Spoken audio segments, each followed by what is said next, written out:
kind of difficult to be certain about most of the details of Muhammad's life because the historical sources are so late.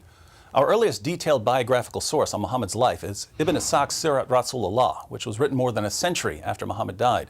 And we don't even have what Ibn Ishaq actually wrote. We only have an edited version by Ibn Hisham.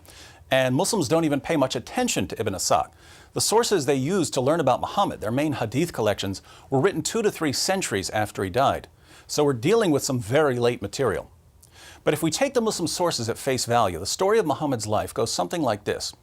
He was born around 570 AD in a city called Mecca in what is now Saudi Arabia.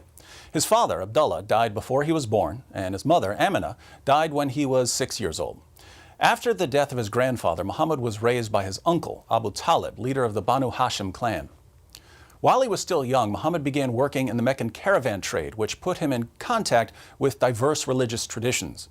When he was 25, he married a wealthy widow, Khadija, who was 15 years older than he was. With more leisure time, Muhammad developed the habit of retreating to a cave on Mount Hira for prayer and reflection, as was common for the polytheists of the Meccan Quraysh tribe. So it seems that Muhammad was very interested in religious matters long before anyone believed he was a prophet. During one of his yearly retreats, Muhammad became convinced that a jinn or a demonic spirit had possessed him and had ordered him to recite some verses. The verses said, "Read in the name of your Lord who created man from a clot of blood. Read, and your Lord is most generous, who taught by the pen, taught man what he did not know." These words are now found in the Quran, chapter 96, verses 1 through 5. So this is when Muhammad started receiving revelations that would eventually become the Quran. But again, he didn't think that they were revelations at this point. He thought that he was possessed by some sort of poetry demon.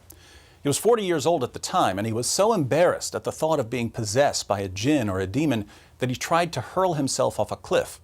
But whatever it was that gave him the verses stopped him from committing suicide.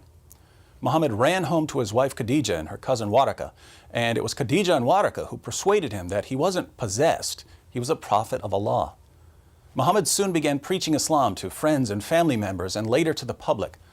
But his messages became increasingly inflammatory. He condemned the religious beliefs of the polytheists of Mecca and he mocked their gods.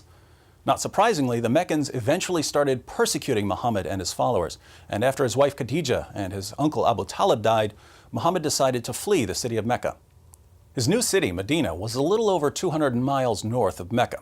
After forming alliances with various non-Muslim groups, Muhammad began robbing the Meccan caravans. These attacks eventually led to a series of battles with Mecca, the Battle of Badr, the Battle of Uhud, and the Battle of the Trench. As war booty poured in, so did new converts. The growing Muslim army allowed Muhammad not only to subdue Mecca, but to subdue the rest of Arabia as well. Unfortunately for Muhammad, after attacking a Jewish settlement at Khaybar, a Jewish woman whose family had been killed by Muslims offered to cook dinner for Muhammad and some of his companions, and the Prophet of Islam accepted her offer. But the food she gave him was poisoned. Muhammad spit the food out, but according to Muslim sources, the poison caused some sort of internal damage, which led to severe pain and ongoing medical problems.